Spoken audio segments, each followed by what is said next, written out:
Hello and welcome to the Stonebridge Podcast. I'm Peter Goodman, publisher of Stonebridge Press. I'm in Berkeley, California, and with me today is Michael Palmer in Brooklyn. And in Kyoto today, we are talking with Steve Beimel. Steve is a very, very long-time resident of Kyoto and the original founder of Esprit Travel, and also these days the driving force between Japan Craft 21, whose goal is basically to preserve and nourish Japanese crafts because they give an enormous amount of pleasure to people around the world, not just people in Japan, and because they are one of the great achievements of human civilization. I don't think it's hyperbole to say that, and we can't afford to lose them. But let's hear more about that from Steve Beimel himself. So, hi, Steve. Hello, Peter. You know, as you said, I'm a longtime resident of Kyoto. I first came to Japan about 50 years ago and lived off and on here for probably a total of about 35 years. So long story short, I've had an opportunity to meet and work with and become friends with many craftspeople over the last 50 years, especially with my work in the tour business. I noticed that these crafts, what I refer to as master crafts would be crafts which are passed down generation after generation, sometimes hundreds, even over 1,000 years. These are some of the greatest legacy crafts of our human civilization. First of all, the whole world is pretty clueless about what's going on here and what those crafts represent and how difficult and how extraordinary they are. So it's Japan's biggest kept secret is Japan. And Japan's second biggest secret are the master crafts, which probably more than any other country in the world combined, Japan seems to be in the number one position, a powerhouse. So I watched this eroding over time. 1980, there were 300,000 master craftsmen working in Japan. And fast forward to 2024, there are 50,000 left. And of those 50,000, half of them are my age. So we're looking at by 2029, in my calculations, we're looking at a 92% decrease in the most powerful craft tradition on the planet. What you said just begs an awful lot of questions. The main one being is, well, why is this happening? Why is this happening? That's maybe we need 3 more podcasts to talk about this. But I can just name a few things. First of all, the internet has given people so many choices. It's watered down our menu. Used to be we would have a few choices, and the really extraordinary choices in life were very obvious. But now we're competing with every influencer on the planet. It's really watered down. Second is PR. Japanese craftspeople are basically, for the most part, mom and pop people working in their small workshops and for a fairly small clientele. How do these people compete with the big French, Italian fashion houses or the massive construction industry in Japan? It's very difficult for these people to get their name out, to be able to make their products known in a way that makes sense, that's intuitive for people to understand, well, this is extraordinary or this is not, to be able to see that difference. So the marketplace, the PR stage has changed radically. Also, the Japanese have not kept up in many ways with, let's say, the needs of the 21st century. So a lot of the design of products which traditionally were very popular, they're finding a difficult place in this very competitive world. One last thing would be that up until the 1970s, the great mentors of Japanese culture, people who were the owners of small to medium businesses, the presidents of small companies, fairly substantial merchants. And these people would all study tea, and they would build tea houses. They would promote calligraphers, and they were people of culture, and they were mentors for society. And in the 1970s, they all decided to start playing golf, and that whole incentive to promote and to use, to enjoy, to admire, to love Japanese culture just got watered down. So we have that whole aspect of society, that whole niche has really just almost gone away. You hear these complaints in different forms applied to just about every modern culture. Yes. I mean, you hear this from the Europeans, complaining about the coarsening of life and the loss of craftsmanship. And we certainly see it in America, sort of a standard complaint of, people over the age of 50 that, things are deteriorating, going downhill. And of course, the whole nature of public discourse in America is really at risk at the moment. And I just wonder, I mean, is there anything unusual about this happening in Japan? It's just a matter of the world's evolving, culture is changing, or is it more the case that Japan in some way has a lot more to lose? That is to say, there's a lot more wonderful stuff that is at risk. I think you really hit the bottom line. The Japanese government has identified in the Dento Koge program 250 plus minus master crafts, which is, if you could think of any country in the world that today is producing 250 extraordinary crafts, it would be very difficult to find a country that's still producing that number of really extraordinary crafts. However, we noticed that there's so many crafts that are not on the list. So we started doing our own research. And after a year, we found between Hokkaido and Okinawa, 1,954 master crafts in Japan. And so the scope of the scale, the sheer scale of this is so far beyond any country in the world. I arguably say, you could put every mastercraft, when I say mastercraft that has been passed down for centuries in the whole world that's still being made on one hand, I could arguably say there are probably more in Japan than the whole world put together. We're not even talking about anime and manga, right? I mean, no, those are not even right. Anime and manga are not that. Just as a bit of a diversion, what are some of the master crafts and that you feel particularly at risk and would be particularly horrible for us to lose? Urushi lacquer. I would think that some of your listeners may be listening to this and thinking, oh, lacquer, yes, I can get that at Home Depot, a can for $10. Most people think it's a kind of a paint that you just slap on something with a brush. The whole culture of lacquer is very deep. It's very broad. It's so complicated and rarefied. You think of lacquer.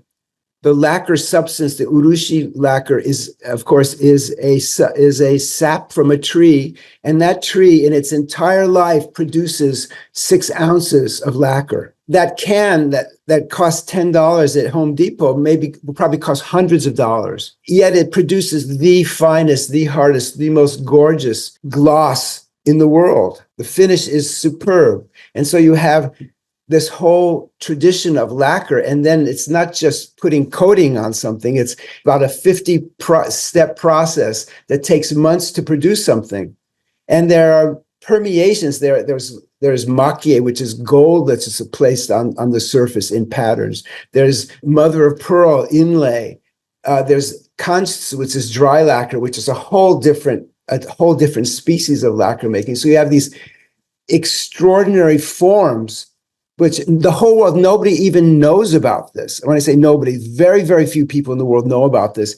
And also, how many lacquer trees are being planted every year? It's there are very few trees being planted, not nearly enough, just keep up with the current demand, which is about half of what it was 20 years ago or less. So how many people are there doing this particular craft, do you think? There are hundreds of people, and some are crafts people doing.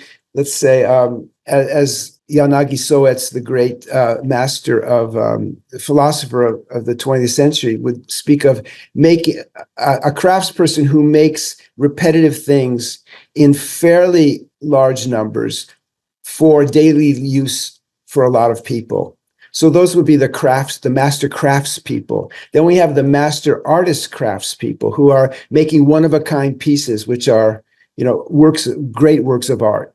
And then we have people who are applying lacquer to, let's say, flooring, in architectural settings. So there are lots of people that are involved with lacquer, and the numbers are decreasing. To give you an exact statistic, 20 years ago, in the Takaoka, Toyama area, just alone, from 20 years ago, the sales have dropped 80%. Do you think this is partly caused by the absence of demand, and the absence of demand is caused by the lack of, what would you say, appreciation or understanding of the craft on the part of the consumers. So it's like, even if you have the craftspeople in place producing this stuff, if no one is looking for it, if no one values it to the point where they're willing to pay for something that, is a 50-step process as opposed to something stamped out of a factory, then, I mean, it's kind of like you're swimming upstream. How do you fight against? I'm swimming up a tsunami sometimes. You're right.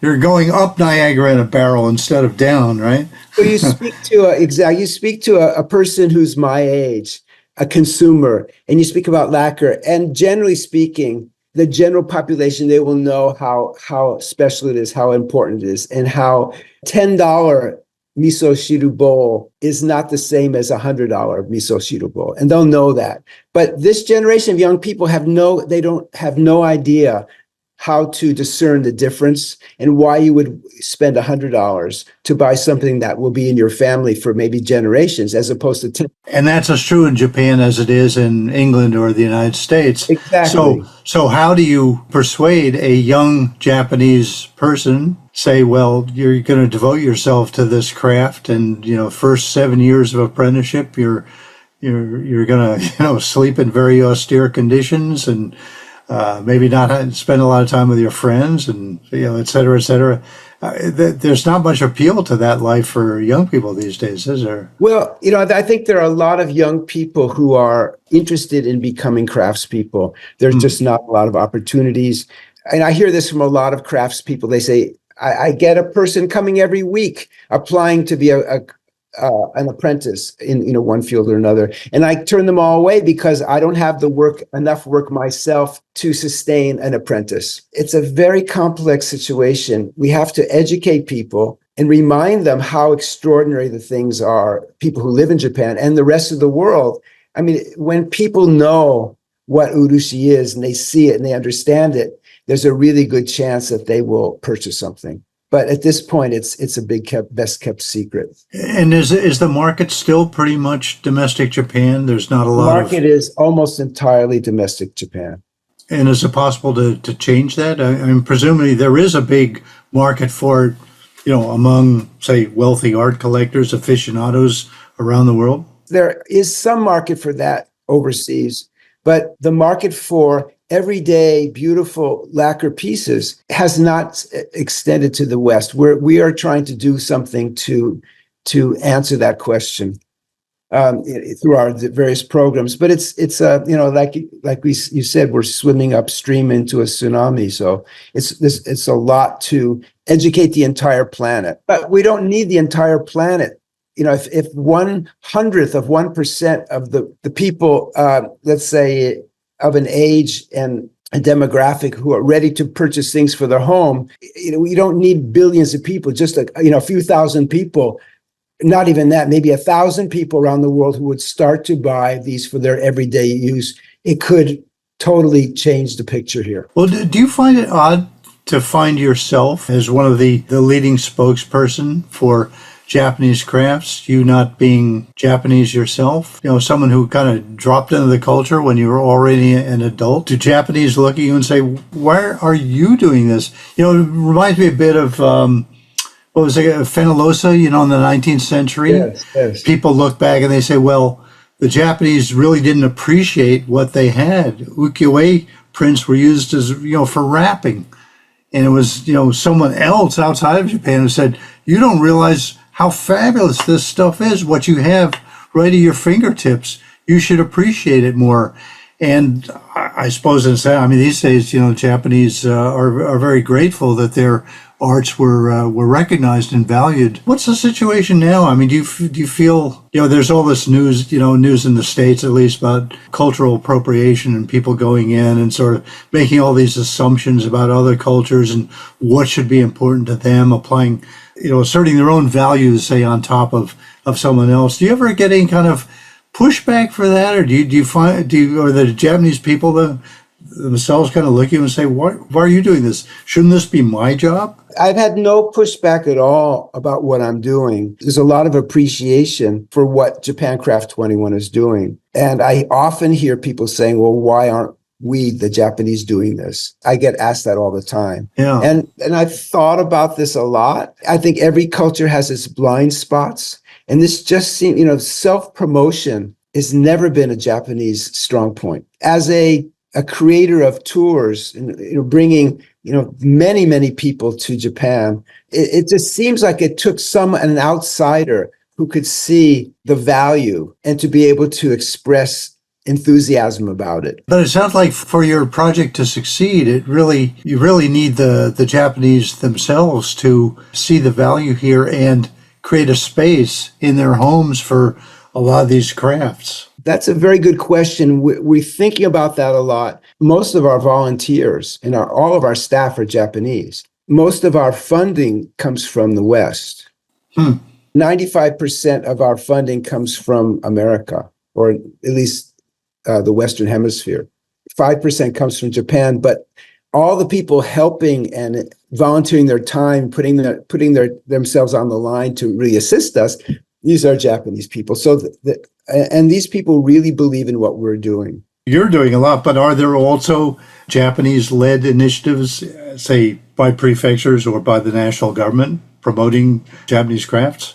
Yes, there are other organizations. There are government-run programs. Despite that, crafts have decreased 92% in 40 years. So if it wasn't for those other organizations, it would be 100% gone. But so yes, there are people doing good things. We are taking a very let's say an abrupt approach. We look for a problem, identify problems, then we try and come up with a strategy, and then we go right to work. Maybe it's a small way, but we just start working on it. We start doing something. We are very short on discussion and symposiums, and we're very big on just getting it done. So you've cut out the flab of bureaucracy, and you're able to. I don't want to say anything negative about people who are doing their best right now, but I say this has been our approach, and so we're growing exponentially. I mean, you're very focused. You have a lot of energy, and you don't have, say, a lot of distractions either. What this year?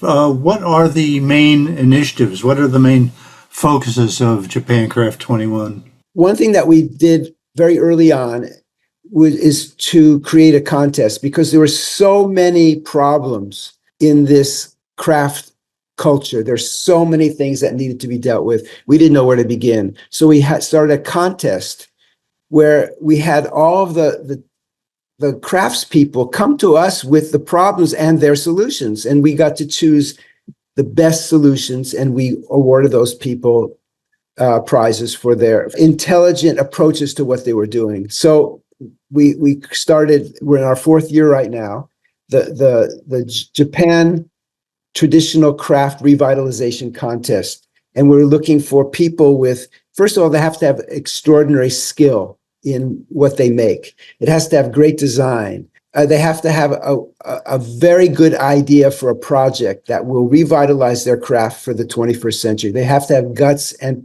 passion, enthusiasm, and energy. And so each year we choose 10 people. And the funding, the first prize, we give them $50,000. Wow. But not just prize money, it's funding for a project. And we work together to decide what would be the most effective use of that money so that their project will materialize. So that's the first prize.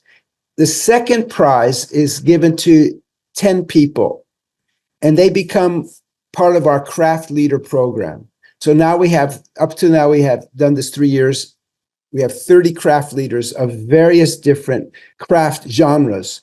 And we're doing everything we can to promote them, to assist them, to create a support group so they can promote and assist, inspire, and collaborate with each other, which is a very un-Japanese thing to do. I mean, usually craftspeople work in a kind of a silo. They're whole life. They don't even know who's next door practically.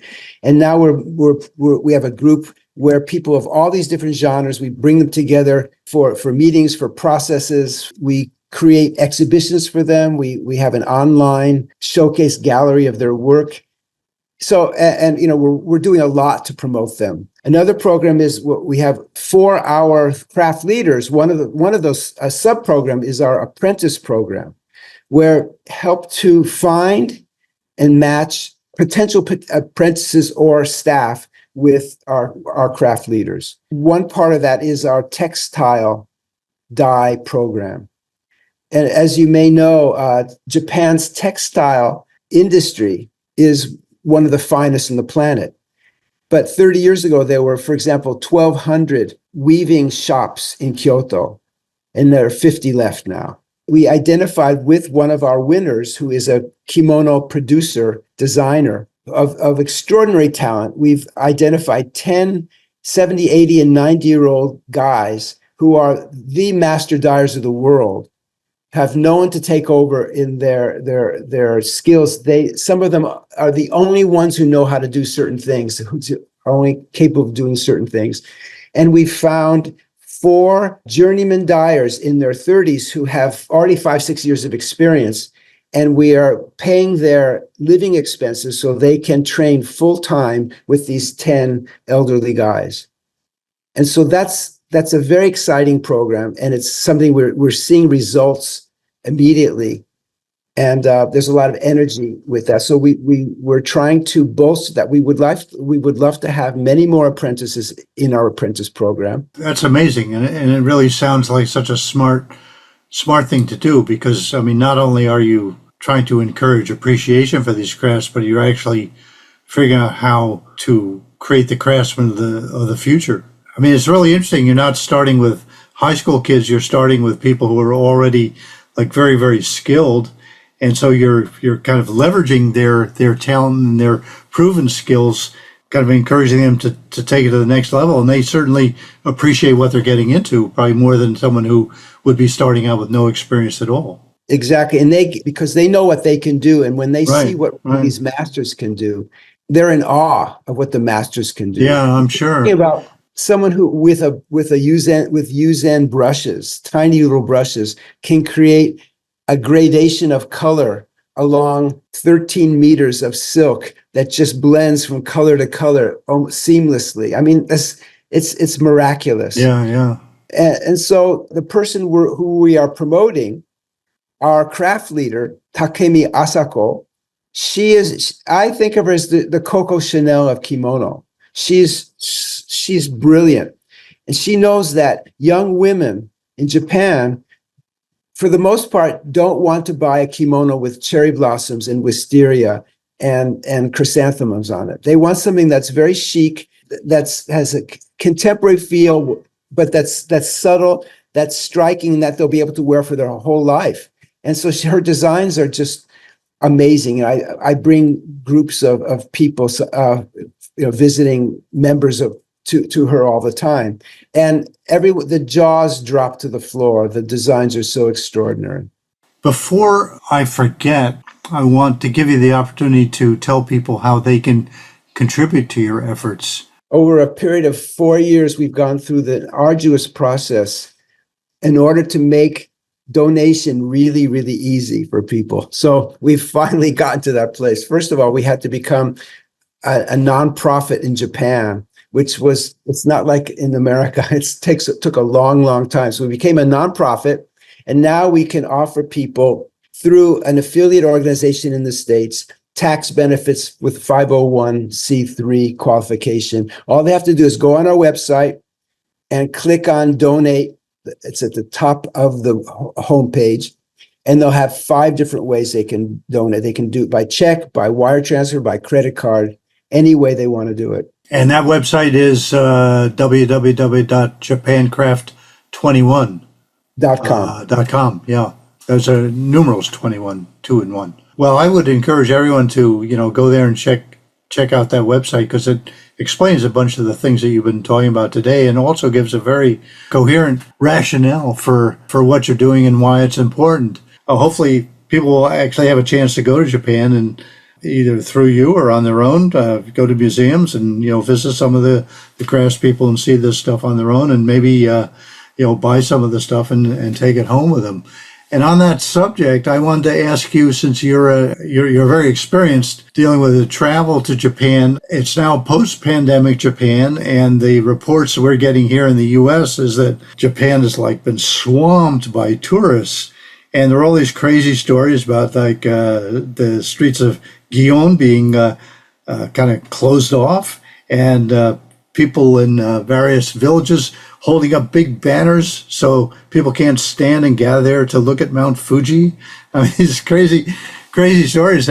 So what's it like? Is this a good time to be traveling to Japan? I know the yen is really down against the dollar. So I mean, you can have a meal here for $5, a really good meal. I mean, it's like, and you can rent a hotel room, a really nice new hotel room for like $70. Oh, well, we'll be there tomorrow, Steve. It's very, and there's no reason to go anywhere else in the world. But you did mention the quote unquote over tourism, and it's I live here in Kyoto, and I don't see it. I don't see the over tourism. I mean, I'm not blind, so I do see some aspects of it. Years ago, people would come to Japan and they would read a guidebook before they came. They would thoroughly read a guidebook, and they got all the information, balanced information about where to go, what to do. Nowadays, people go on their phone and they click on sites that say the 4 must-sees in Kyoto. Right. So everyone goes to the 4 must-sees, and there are in Kyoto. As I said, I led and created tours for over 30 years. And Kyoto is packed with the most extraordinary world-class sites in the world. And today, I can go to one of those sites any day of the week, no matter how crowded Gion is, and the place will be practically empty. So if you stay away from those 4 or 5 places, you could see a Kyoto that no one else will see. And it's still the most beautiful, the most enriching, the most stimulating city I know of. Are all those places being maintained well? The gardens are being kept up. Temples are in good repair. It's exquisite. I had a high school friend, come from the States last week, and he was convinced he had to go to one of all those places. And so we got to one place that said, we can either climb up this hill, so you can be with 50,000 people, so you can get a view of the city, or we can go to the oldest Zen monastery in Japan and see an exquisite, huge site with gardens, with architecture that's world-class architecture. And so we went to my choice, and it was like heaven. I assume the alternative was Kiyomizu then. Exactly. Yeah. It's just what. Who said, if maybe TikTok thinks those are the best places in the world, that's their opinion. Most of the influencers are just, Debbie Does Dallas type people. They come for a week and they take a lot of pictures, and they become, they want clicks, and they give this great story about how to see Fushimi Inari with half of humanity. But start with a guidebook. And read it. It's almost impossible to get really authentic, substantive information from the internet about tourism in Japan. Oh, everything is like short clickbait type stories. Exactly. And it's just every company selling hotel rooms lures you on with one paragraph about a site, and then they go immediately into all the hotels available. Right. And it's the same information. You'll see every site, they just repeat each other's information. Guidebooks are still the best way. Well, I guess if you want to travel, it does pay to do some research. Well, thank you, Steve Beimel. It's been great talking to you. And let's give that website again. It was japancraft21.com. Yes. To find out more about the project for revitalizing crafts for the 21st century. That's what the website name represents. I should mention, too, that you do a like a webinar kind of thing. Yes. Once a month, I think you introduce these crafts. You have a project of like going through all the different crafts, and you're doing like 20 at a time, and at this rate, you'll be done in 50 years or something.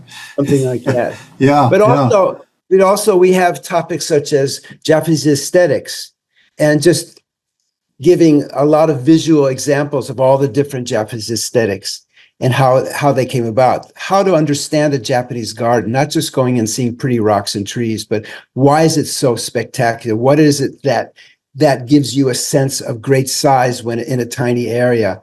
All of those techniques, the hidden techniques, we have something on that. We have something on we do a lot about ceramics. And these are fantastic presentations because they're very concise. They move along at a pretty good clip.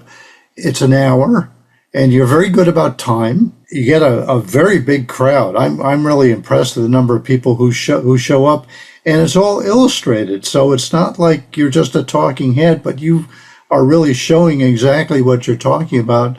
And it's very, very well organized, very well put together, particularly in this day of like anybody putting anything up on the internet. You obviously put a lot of time into it, and it shows. So I would like to encourage people, if you're, how would the people find out about the? They can write to us at info@japancraft21.com. Okay, info@japancraft21. And we'll put you on our mailing list for presentations, and they're free of charge. Yeah, that's the other thing. They're free. They're really valuable. Very, very nice. If you want to just kind of once a month, be sure you get your Japan fix and immerse yourself in it. This is very, very, very nice. And if a person becomes a member, we give them all the links to past presentations. Well, great. Thank you very much, Steve. I really appreciate you taking the time to talk to us. I will put links to all these things up in the web notes so that people can follow along. To find out more about Stonebridge Press and our books and authors, go to www.stonebridge.com. You can find our Substack, The Stone Bridge, at stonebridgepress.substack.com, and you can visit and message us on Twitter at Stonebridge Pub or on Facebook at Stonebridge Press. To reach us by regular email, write to us at sbp@stonebridge.com.